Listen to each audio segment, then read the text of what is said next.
The Chicago Bulls have chosen a direction for the team at this year's trading deadline. I think, possibly. I really don't know. Just let me vent a little bit on today's Sports Chicago style. Sports, sports, sports, sports, Chicago style for me and you. Hey, Triple R here, and obviously you know me as one of the awesome Bears content creators here at Sports Chicago Style, aka at Triple RSCS. Um, and you may have enjoyed some of my Bears live calls over there on the Nomad Network, also streaming on Keds the Canuck. Big up to those brothers as well, and to all the Nomaniacs and Canuckiacs. But right now, I just need to vent about the Chicago Bulls. It's Sports Chicago style. It's been mostly Bears, but it's all encapsulating. You know, shout out to the Blackhawks. The Fire, sure, I don't know nothing about no soccer. And the Sky, I don't know nothing about no girls basketball, but they represent the city, so, you know, big ups. Um, but yeah, the Bulls. All right, just indulge me, and there's a point to this, so yeah. All right, cool. So a brief history. I've been a Bulls fan, you know, since the mid '70s. There was a readathon or something of that sort for the March of Dimes or Special Olympics, maybe UNICEF, one of those charities that there was a fundraiser for back in school. I was in third, fourth, fifth grade, you know, whatever grade you're in when you're 8, 9, 10 years old, someplace in that era. But it was in 78, 1978. I remember specifically, and out because whatever the readathon thing was, I was able to read enough of the books or get enough of the sponsorships and or both to win or to receive tickets to a Bulls game. You know, 300 section up in the Chicago Stadium over there in West Madison. You know what I'm saying? Back when it was on the what is that the what direction is that? On the north side of the street. You know what I'm saying? Before the United Center. Um, and then in the pregame, we got to go down to the baseline to receive our rewards. And so they had us lined up. It was about 30 of us, you know, about the same age that they marched down there and lined up. And as we were standing there in two rows, facing this way, you know, I happened to glance to my right, and coming down the rows, presenting the Olympic style medals with the ribbons and little me putting them over the kids' heads, was in my row Reggie Theus, and in the front row was Artis Gilmore. So this was 1978.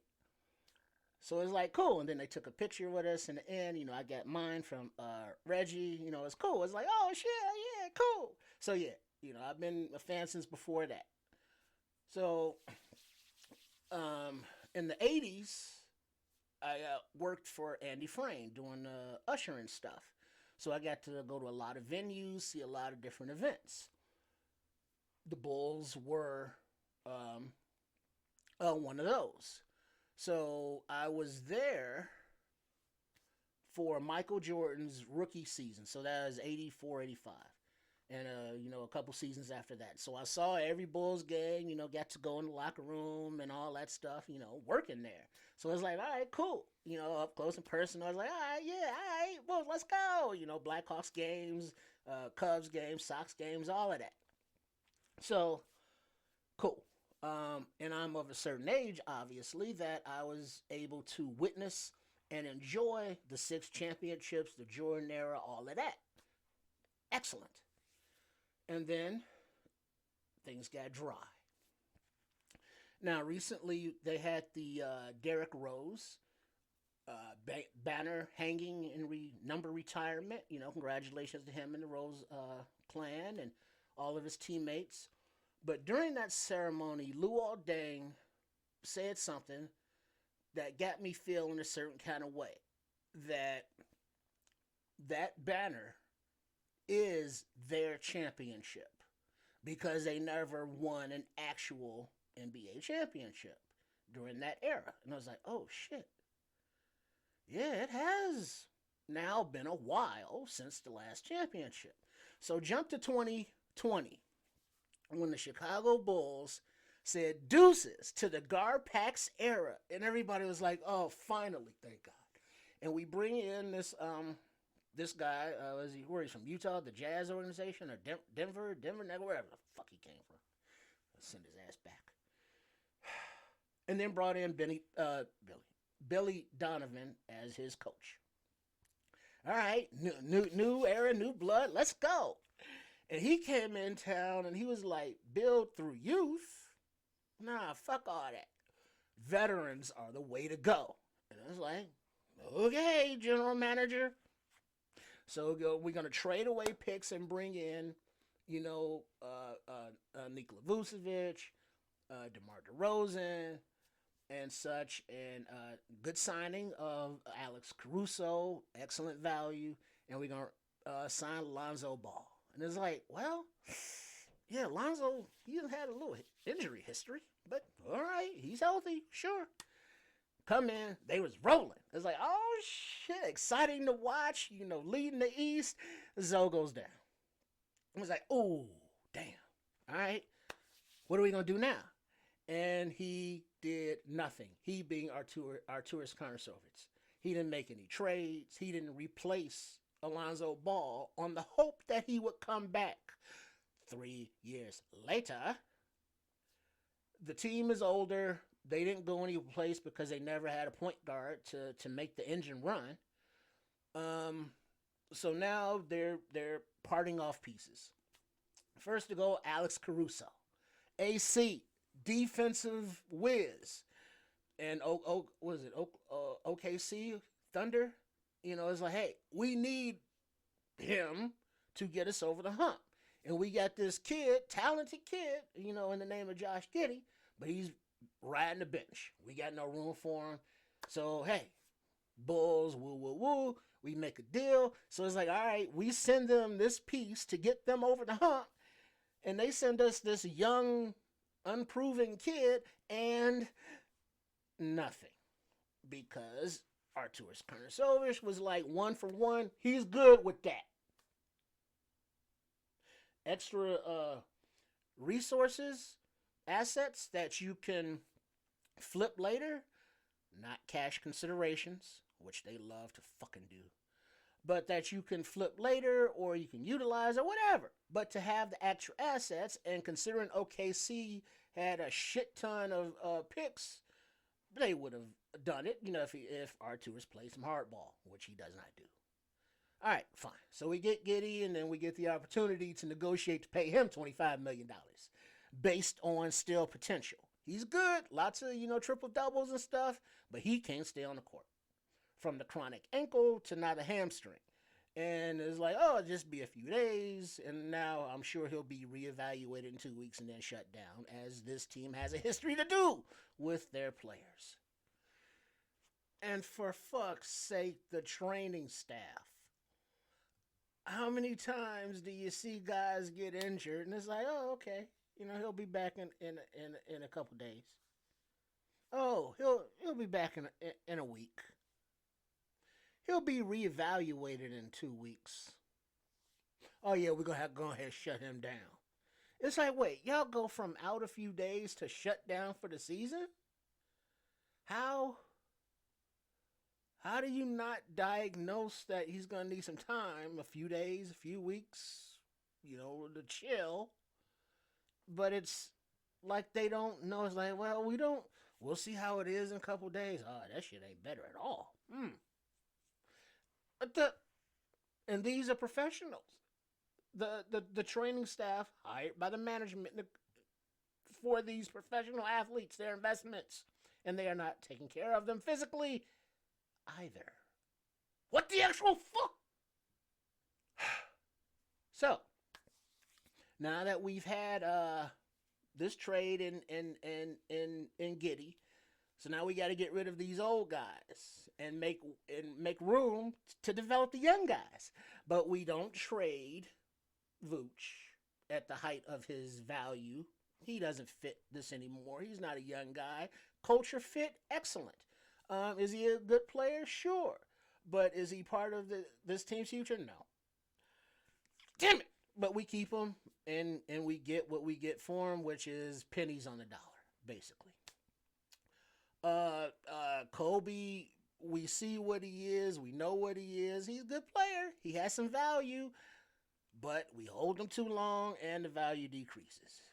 And on down the roster, on down the line. But what really set me off was this trade deadline this year, 2026, and then watching Bull Central on YouTube and on social medias. Jamal, the host there, he had a video, which I will link in the description. So, what are the Bulls even doing? Trade deadline breakdown. And it really irritated me to the point that, of course, I went to social media, to voice my frustration. And those that kind of caught it were the ones that were being overly positive about the players that came back. And, I got in a couple discussions with one dude, but then, a little exchange with Stacey King. And I'm not blaming him. I get it. He sees the world in a more positive light in general. And it's his job.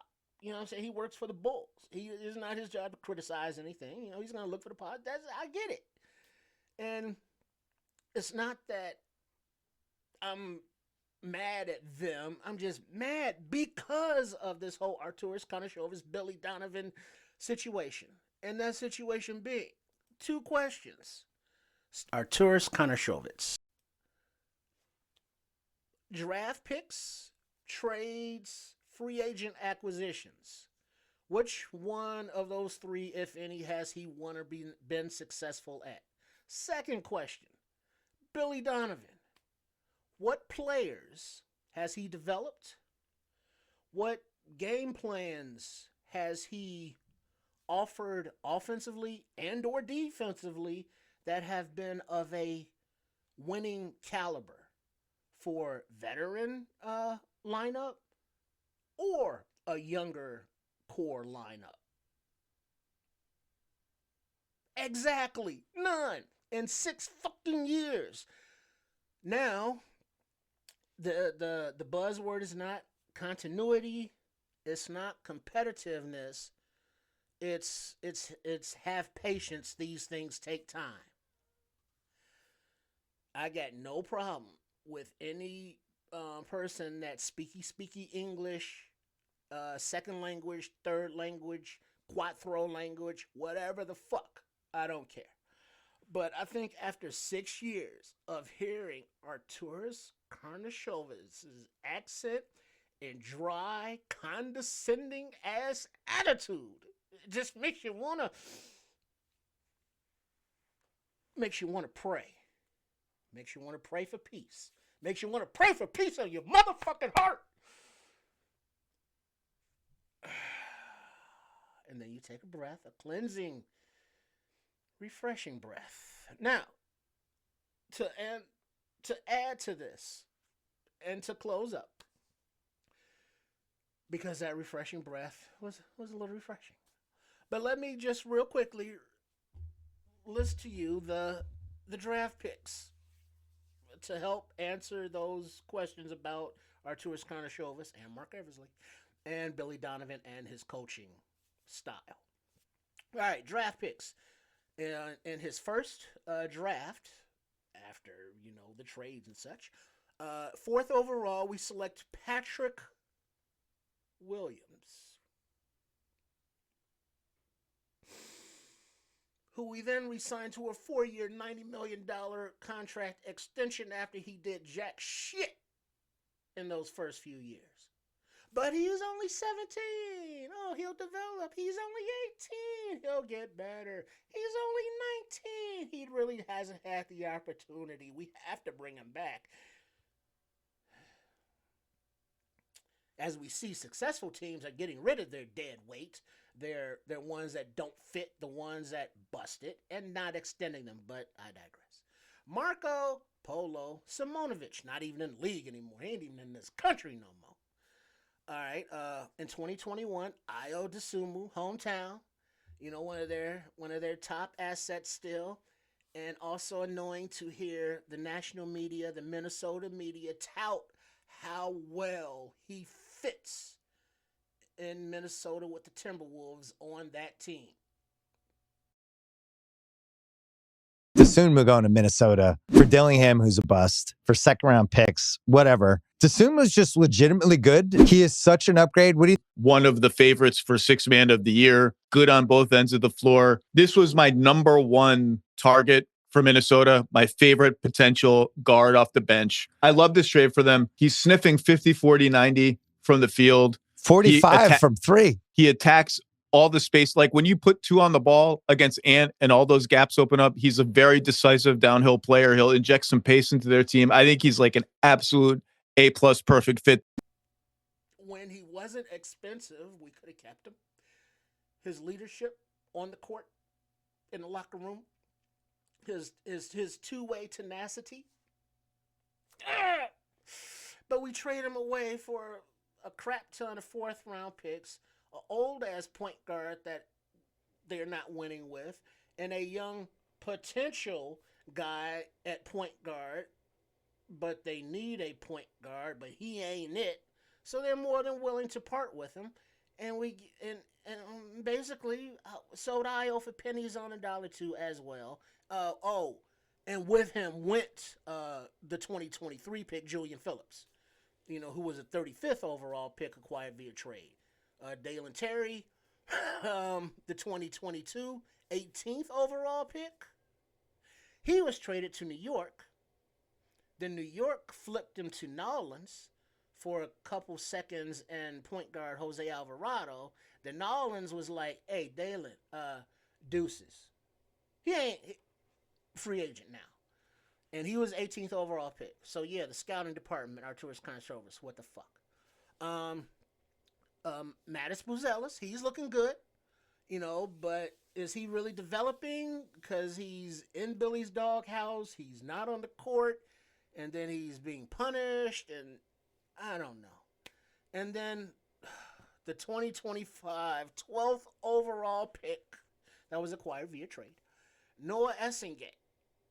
And he's obviously out for the season with injury, but our memories on the court of him were, yeah. So, and Lachlan Albright, that was a trade from the Lakers for Rocco Zikarsky. Cool.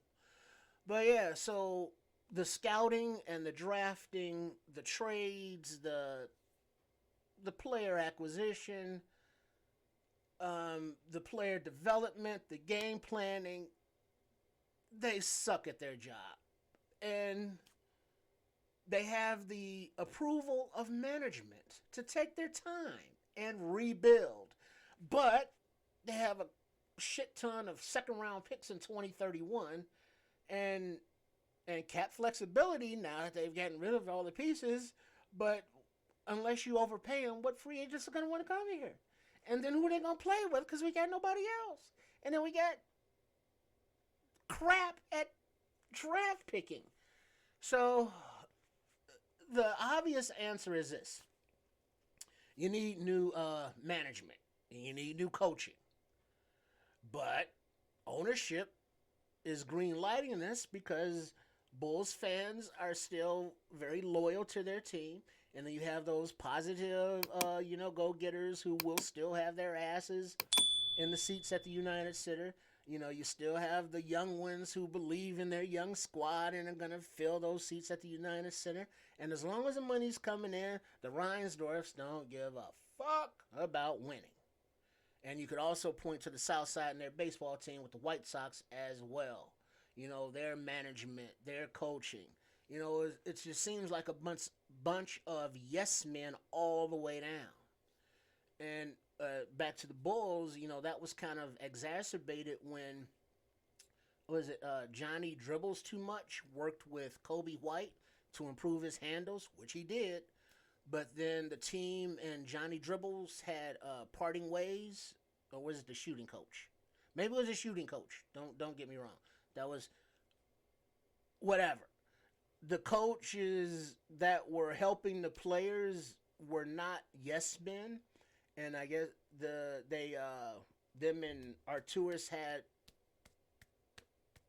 a butting of the heads because of their opinion, and obviously Arturis being the GM, those coaches were gone. And it just seems as though these organizations that the Reinsdorf run are just filled with yes men that don't give a shit or know how to win. And so, yes, the obvious answer is sell the team as long as we get stipulations that they're not going to move the team. Because they ain't got no Jazz in Utah. New Orleans basketball team, they moved it. Stipulated, got to stay in Chicago. New owners, it's their team. They own it. They can do whatever the fuck they want to do with it, move it wherever the fuck they want to move it. But as long as it's hometown, we need new ownership. So, as a fan, we can say this. We can hashtag it. We can put it up on billboards or put it on merch. But that don't mean shit unless they're hearing you in the wallets, and that's by not going to games.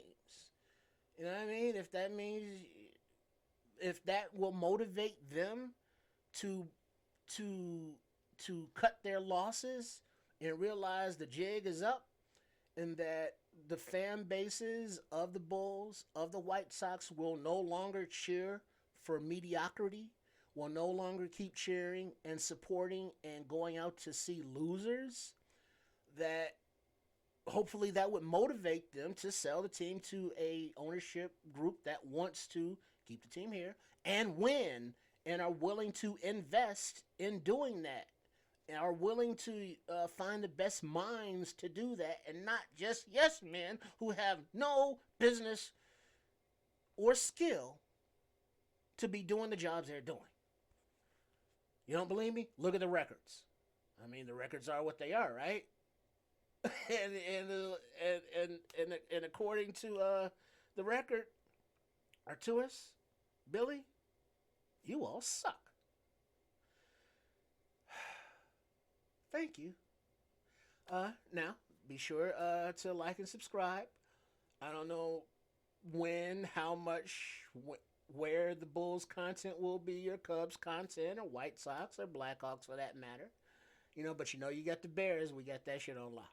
So make sure you are subscribed to Sports Chicago Style, also known as Triple R SCS. Thank you for allowing me to vent. Bear down. Let's go Bulls. Let's go Cubs. Let's go Sox. Let's go Blackhawks. Let's go Chicago sports. But god damn it, let's get rid of certain things, certain people, certain coaches, certain GMs, certain owners. Already been into that. I feel refreshed. Now I don't want to go out and kick any puppies. Not that I would ever do that, but sometimes you feel like you want to do that, but you don't, because it's wrong, and you don't want to hurt the puppies. Look at that, Arturis. Look at that, Billy. Look at that, Reinsdorf. You got people out here wanting to kick puppies. The hell's wrong with you people? Sell the damn team. Y'all be easy. Hey, so check it out. You made it this far. Thanks for watching the video. But news just came out before this video was uploaded that there was an update on the trade of Kobe White to the Charlotte Hornets. The compensation of 3 second-round picks was reduced to 2 second-round picks because after the post-trade physical, it was determined that Kobe White had a grade two. He had a hamstring issue, hamstring hamstring strain. Yeah, hamstring strain, hamstring strain, hamstring. Say that fast 3 times. Yeah, go ahead. But point being, Arturas Karnisovas, Billy Donovan, all medical training staff allowed a player that they knew that they were trying to trade to play for 30 minutes while partially injured, and then still traded said player without informing the new team of the injury. On some level, between the training staff, between the coaching staff, between the management, how does this happen in a professionally run sports organization? How, I mean, so it's incompetence on the training staff to have a player out there who's hurt, for half hour, signing off of that. The coach is good with that if he knew, and if he didn't know, why didn't the coach know? Up and then the management, if they didn't know what kind of communication is going on between the trainers and the coaches and the management, and then if they did know and didn't disclose it, were they trying to pull a fast one? And if they didn't know, how did they not know? And I thought that I had released all the frustrations out, went out, get some steps in, burn some energy, and then you find this out, and it's like, come on. And it's just a crap cherry on top of a shit mountain. See red. Go Bulls. Go to fuck to new ownership. Jesus Christ.